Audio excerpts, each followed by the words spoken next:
ஓம் சாந்தி. June 7, 2025 காலை முரளி பாப்தாதா மதுபன். சாராம்சம். இனிய குழந்தைகளே, பூஜிப்பவர்களிலிருந்து நீங்கள் இப்பொழுது பூஜிக்க தகுதி வாய்ந்தவர்கள் ஆகுகிறீர்கள். பூஜிக்க தகுதி வாய்ந்த தந்தை உங்களை தன்னை போன்று பூஜிக்க தகுதி வாய்ந்தவர்கள் ஆக்குவதற்கு வந்துள்ளார். கேள்வி: குழந்தைகளாகிய நீங்கள் உங்களுக்குள் கொண்டிருக்கும் உறுதியான நம்பிக்கை என்ன?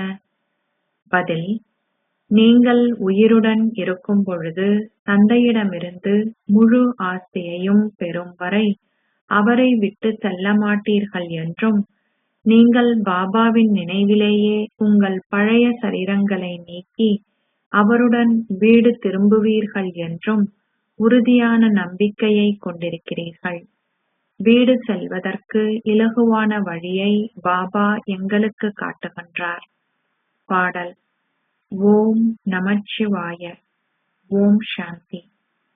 பலரும் ஓம் சாந்தி என்று தொடர்ந்தும் கூறுகிறார்கள். குழந்தைகளாகிய நீங்களும் ஓம் சாந்தி என கூறுகிறீர்கள். உள்ளுக்குள் இருக்கும் ஒவ்வொரு ஆத்மாவும் ஓம் சாந்தி என கூறுகிறார். எவ்வாறாயினும் ஆத்மாக்களுக்கு தம்மையோ அல்லது தந்தையையோ மிக சரியாக தெரியாது. அவர்கள் தந்தையை அழைத்தாலும் அவர் கூறுகிறார், நான் யார் என்றோ நான் எவ்வாறானவர் என்றோ எவருக்கும் மிக சரியாக தெரியாது. இவர் பிரம்மா கூறுகின்றார், நான் யார் என்பதையும் நான் எங்கிருந்து வந்துள்ளேன் என்பதையும் நான் அறிந்திருக்கவில்லை. ஆத்மாக்கள் ஆண்கள், அவர்கள் புத்திரர்கள். தந்தையே பரமாத்மா. எனவே ஆத்மாக்கள் தங்கள் மத்தியில் சகோதரர்கள். பின்னர் அவர்கள் சரீரங்களுள் பிரவேசிக்கும் பொழுது சிலர் ஆண்கள் எனவும் சிலர் பெண்கள் எனவும் அழைக்கப்படுகிறார்கள். எவ்வாறாயினும் ஆத்மா என்றால் என்ன என்பதை மிக சரியாக எந்த மனிதரும் அறியமாட்டார். குழந்தைகளாகிய நீங்கள் இப்பொழுது இந்த ஞானத்தை பெறுகிறீர்கள். பின்னர் நீங்கள் இந்த ஞானத்தை உங்களுடன் எடுத்து செல்வீர்கள். அங்கே நீங்கள் ஓர் ஆத்மா, நீங்கள் பழைய சரீரத்தை நீக்கி புதியதொன்றை எடுப்பீர்கள் என்ற ஞானத்தை கொண்டிருக்கின்றீர்கள். புதியதொன்றை எடுப்பீர்கள் என்ற ஞானத்தை கொண்டிருக்கின்றீர்கள். நீங்கள் ஆத்மா என்ற புரிந்துணர்வை உங்களுடன் எடுத்து செல்கின்றீர்கள். முன்னர் ஆத்மா என்றால் என்ன என்பதையேனும் நீங்கள் அறிந்திருக்கவில்லை. எவ்வளவு காலமாக ஒரு பாகத்தை நடிக்கின்றீர்கள் என்பதையும் நீங்கள் அறிந்திருக்கவில்லை. இப்பொழுதும் இன்னமும் பலர் தங்களை முழுமையாக புரிந்து கொள்ளவில்லை. தங்களை பற்றி அவர்கள் மேலோட்டமாக அறிந்திருப்பதுடன் ஒரு பெரிய லிங்க ரூபத்தையும் நினைவு செய்கிறார்கள். மிக சிலரே இந்த ஆத்மாவாகிய நான் ஓர் ஒளி புள்ளி, தந்தையும் ஓர் ஒளி புள்ளி என்ற அறிவுடன் நினைவு செய்கின்றார்கள். அனைவரது புத்தியும் வரிசை கிரமமாகவே உள்ளது.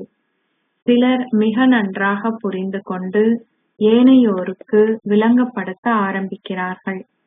நீங்கள் விளங்கப்படுத்துகின்றீர்கள். உங்களை ஓர் ஆத்மாவாக கருதி தந்தையை நினைவு செய்யுங்கள். அவர் மாத்திரமே தூய்மையாக்குபவர். எல்லாவற்றுக்கும் முதலில் மக்களுக்கு ஆத்மாவை பற்றிய புரிந்துணர்வு இல்லை.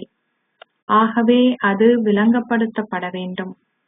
ஒவ்வொருவரும் ஓர் ஆத்மாவே எனும் நம்பிக்கையை ஒவ்வொருவரும் கொண்டிருக்கும் பொழுது மாத்திரமே அவர்களால் தந்தையை அறிய முடியும். ஆத்மா என்றால் என்ன என்பதை அவர்கள் புரிந்து கொள்ளாததால் அவர்கள் தந்தையை பற்றி முழுமையாக புரிந்து கொள்ள முடியாமல் உள்ளார்கள். ஆத்மாக்களாகிய நாங்கள் ஒளி புள்ளிகள் என்பதை இப்பொழுது குழந்தைகளாகிய நீங்கள் அறிவீர்கள்.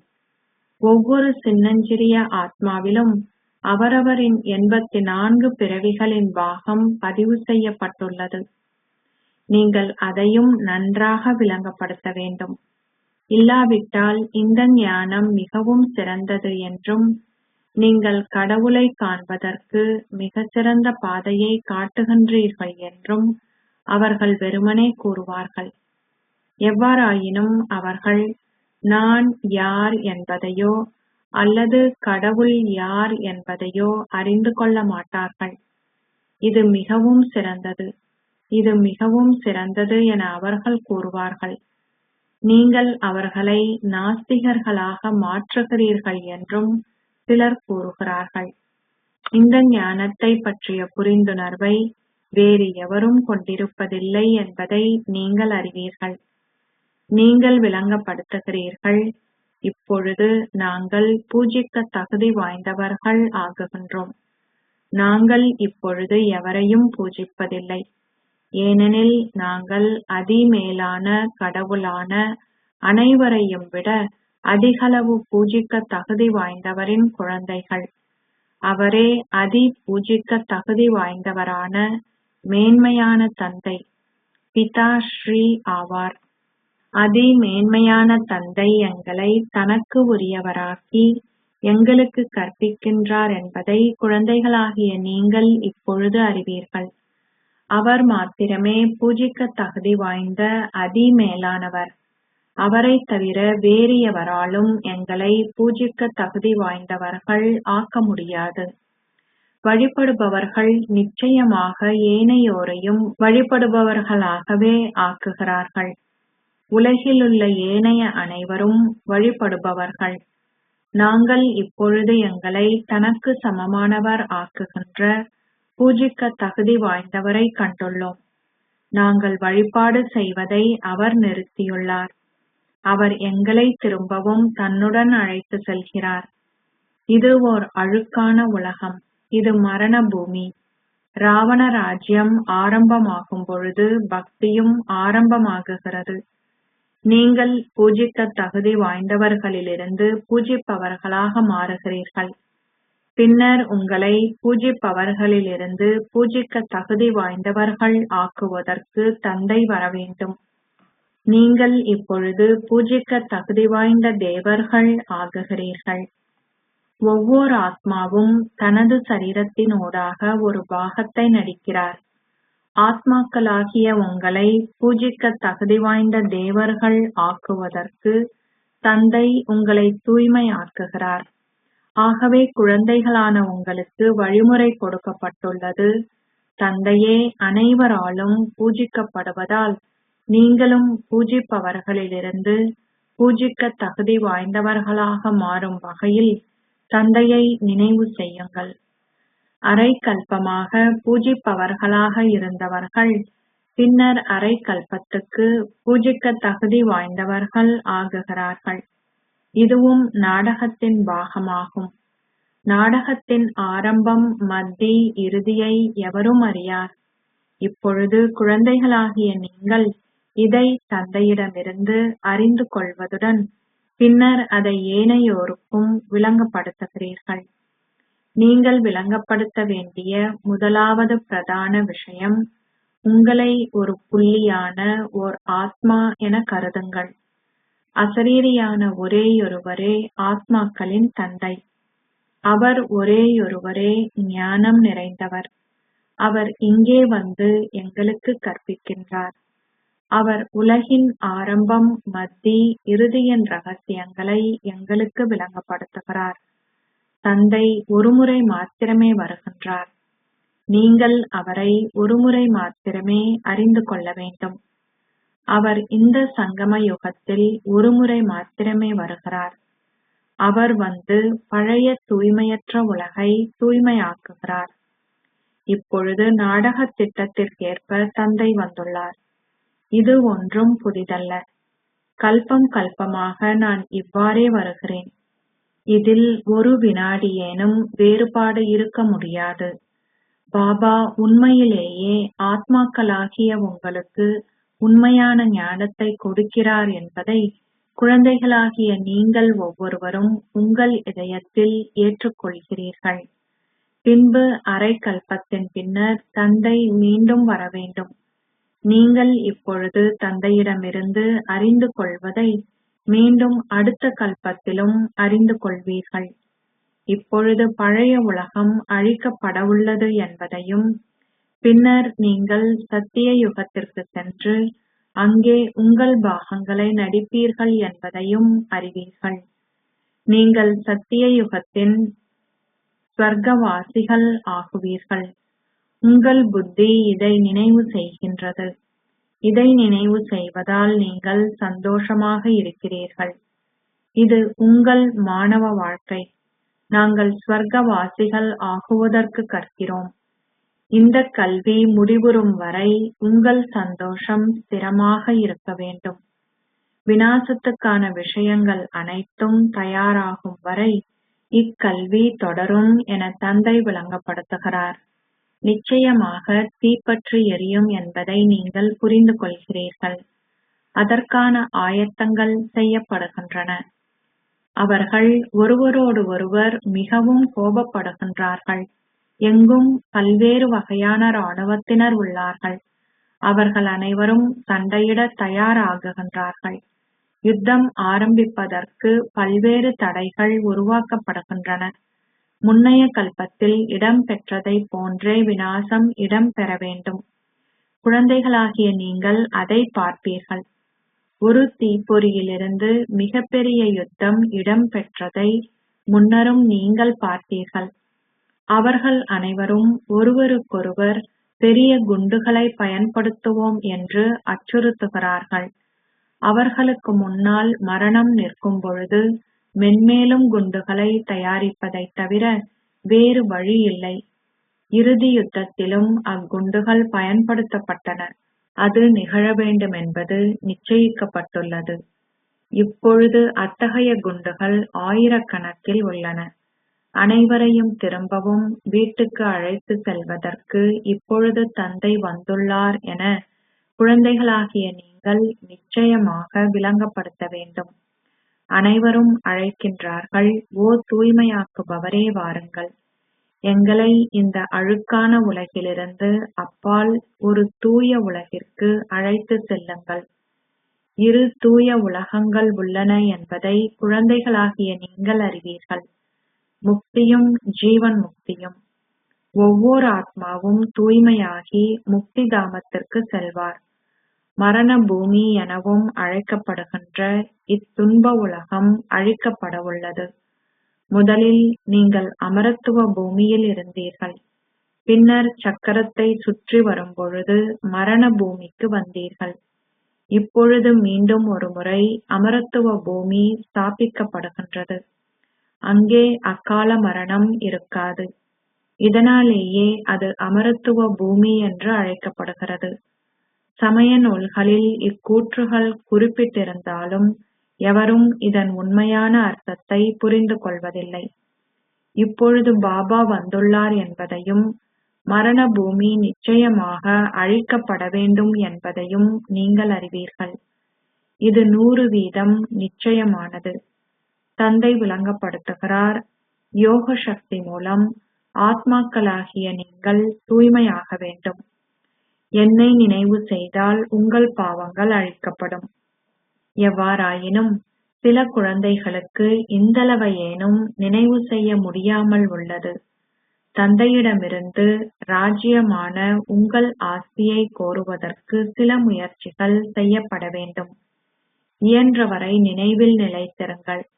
உங்களை சோதியுங்கள். எவ்வளவு நேரம் என்னால் நினைவில் நிலைத்திருக்க முடிகின்றது?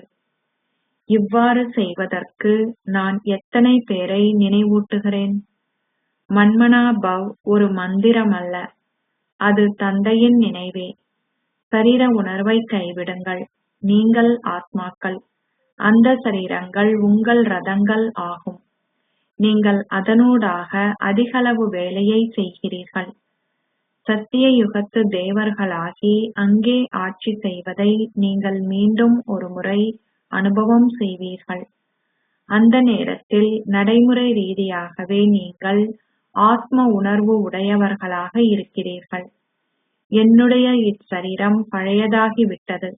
நான் இதை நீக்கிவிட்டு புதியதொன்றை எடுப்பேன் என ஓர் ஆத்மா கூறுவார். அங்கே துன்பத்துக்கான கேள்வியே இல்லை.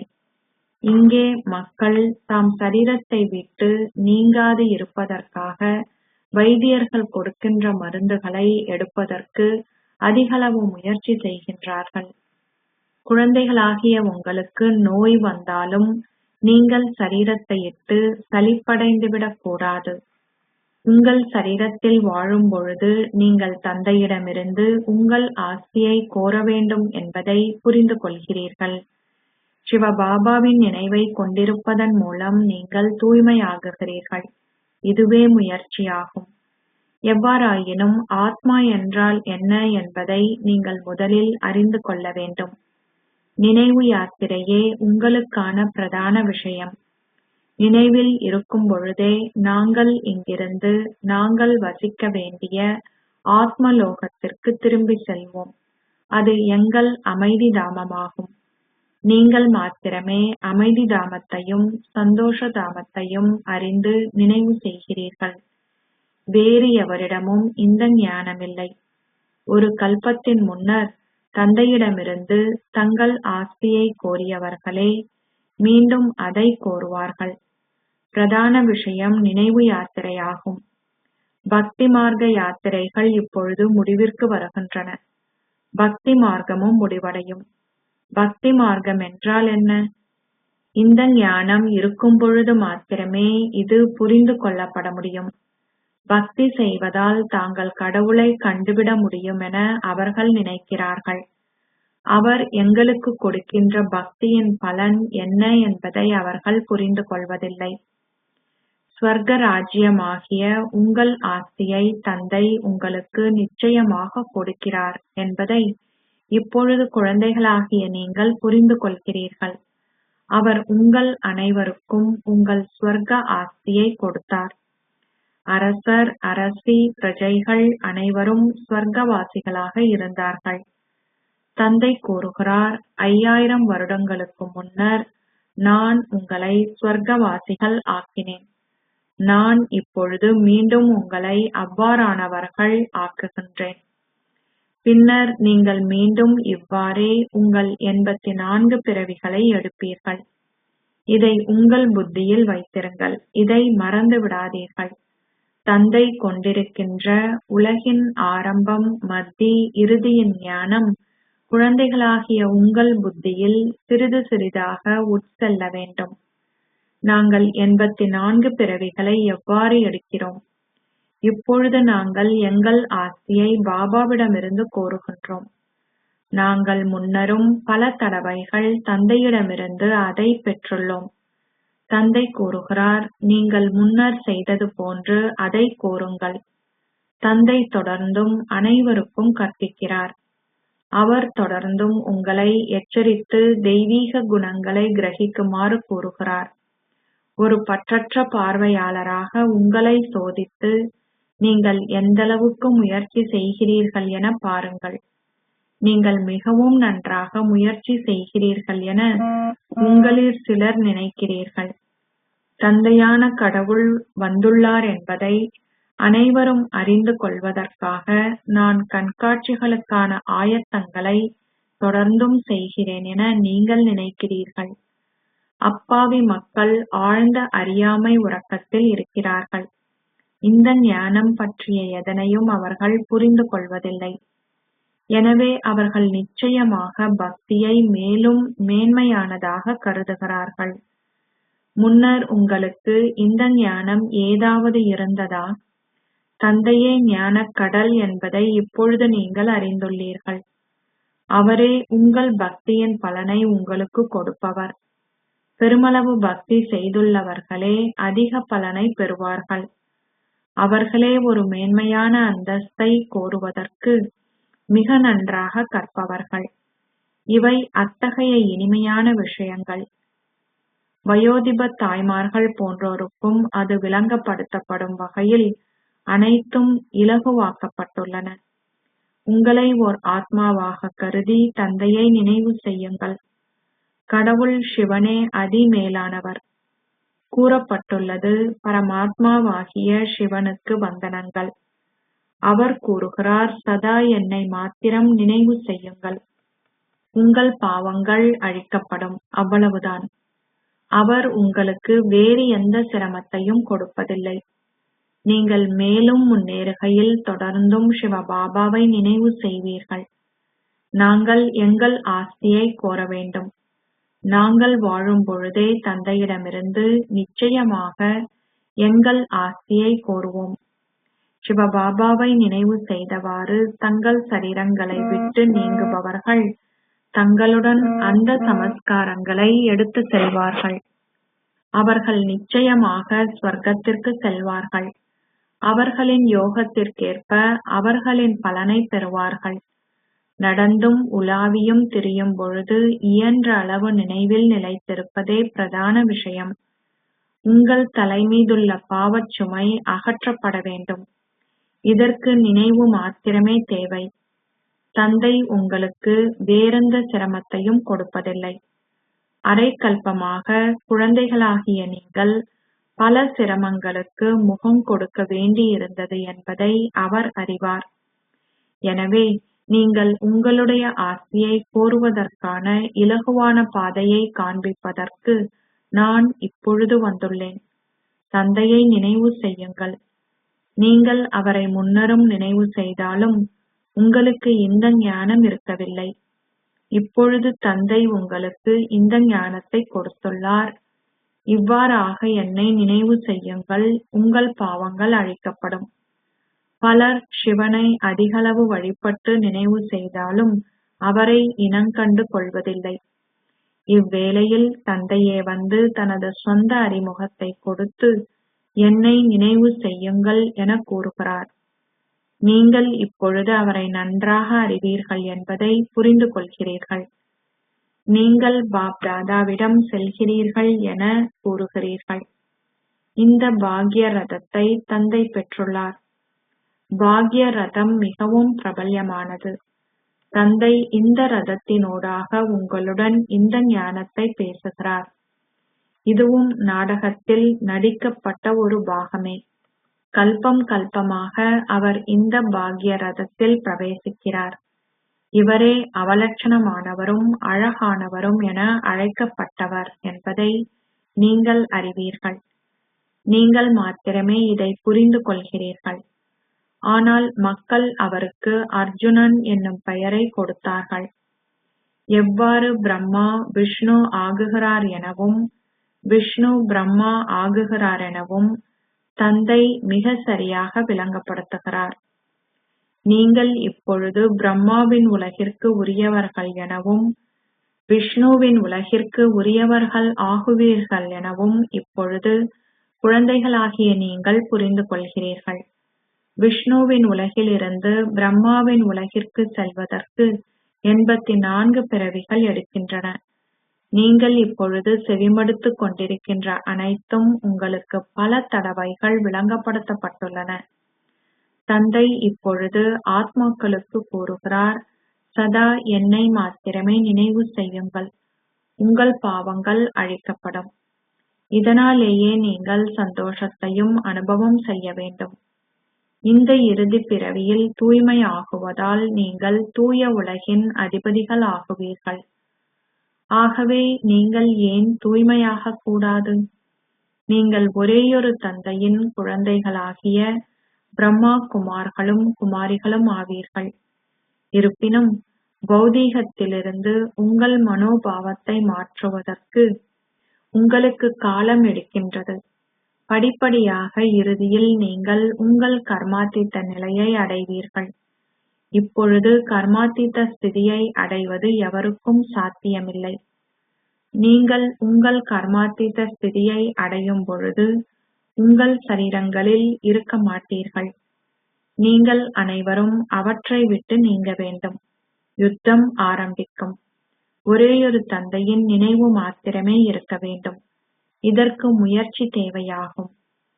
அச்சா, இனிமையிலும் இனிமையான அன்புக்குரிய எப்போதோ தொலைந்து இப்போது கண்டுபிடிக்கப்பட்டிருக்கும் குழந்தைகளுக்கு உங்கள் தாய் தந்தையாக இருக்கும் பாப் தாதாவின் அன்பும் நினைவுகளும் காலை வந்தனங்களும். ஆன்மீக தந்தை ஆன்மீக குழந்தைகளுக்கு நமஸ்தே சொல்கிறார். ஆன்மீக குழந்தைகள் ஆன்மீக தந்தைக்கு நமஸ்தே சொல்கின்றனர். தாரணைக்கான சாராம்சம். 1. ஒரு பற்றற்ற பார்வையாளராக உங்களை சோதித்து நீங்கள் எந்தளவுக்கு முயற்சி செய்கிறீர்கள் என பாருங்கள். உலாவித் திரியும் பொழுதும் செயல்களை செய்யும் பொழுதும் நீங்கள் எவ்வளவு நேரம் தந்தையின் நினைவில் நிலைத்திருக்கிறீர்கள்? 2. ஒரு பொழுதும் உங்கள் சரீரத்துடன் சலிப்படைய வேண்டாம். உங்கள் சரீரத்தில் வாழும் பொழுதே தந்தையிடமிருந்து உங்கள் ஆஸ்தியை நீங்கள் கோர வேண்டும். ஸ்வர்க்கவாசிகள் ஆகுவதற்கு இந்த வாழ்வில் முழுமையாக கற்றிடுங்கள். ஆசீர்வாதம்.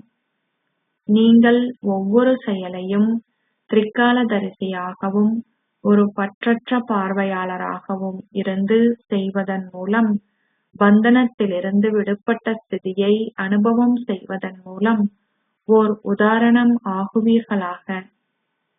நீங்கள் எல்லாவற்றையும் திரிகாலதரிசி ஸ்திதியில் ஸ்திரமாக இருந்து செய்வதுடன் உங்களின் ஒவ்வொரு செயலையும் ஆரம்பம், மத்தி, இறுதியை அறிந்து கொண்டால் உங்களின் செயல்கள் எவையும் பாவம் நிறைந்தவை ஆகாது.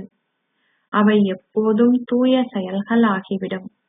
அதேபோல் நீங்கள் எல்லாவற்றையும் ஒரு பற்றற்ற பார்வையாளராக செய்தால் எதையும் செய்யும் போது கர்ம பந்தனம் உள்ளதோர் ஆத்மா ஆக மாட்டீர்கள். உங்களின் செயல்களின் பலன் மேன்மையாக இருப்பதனால் நீங்கள் உங்களின் செயல்களின் ஊடாக உறவு முறைகளை ஏற்படுத்துவீர்கள், பந்தனங்களை அல்ல.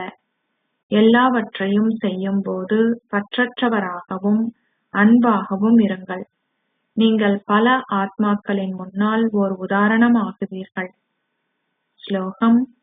சதா திருப்தியான மனங்களைக் கொண்டவர்கள் லேசாகவும் ஒளியாகவும் இருப்பார்கள். அவ்யக்த சமிக்கை. ஆத்ம உணர்வு ஸ்திதியை பயிற்சி செய்யுங்கள். அகநோக்கில் இருங்கள். சக்தி வாய்ந்த எண்ணங்கள் நீங்கள் ஆத்ம சக்தியை சேமிக்க உதவும். அதாவது நீங்கள் சக்தியை சேமிப்பதுடன் உங்களின் நேரத்தையும் தகுதி வாய்ந்த முறையில் பயன்படுத்துவீர்கள். வீணான எண்ணங்கள் உங்களின் சக்தியையும் நேரத்தையும் வீணாக்க செய்யும். ஆகவே வீணான எண்ணங்களை உருவாக்குவதை நிறுத்துங்கள். இந்த படைப்பே படைப்பவரான ஆத்மாவை குழப்புகிறது. எனவே சதா இந்த ஆத்மாவான நான் மாஸ்டர் சர்வ சக்திவான், நான் ஒரு சக்திசாலி ஆத்மா என்ற பெருமையை பேணுங்கள். நீங்கள் ஒருபோதும் குழப்பமடைய மாட்டீர்கள். நீங்கள் மற்றவர்களின் குழப்பத்தை முடிப்பவர் ஆகுவீர்கள். ஓம் சாந்தி.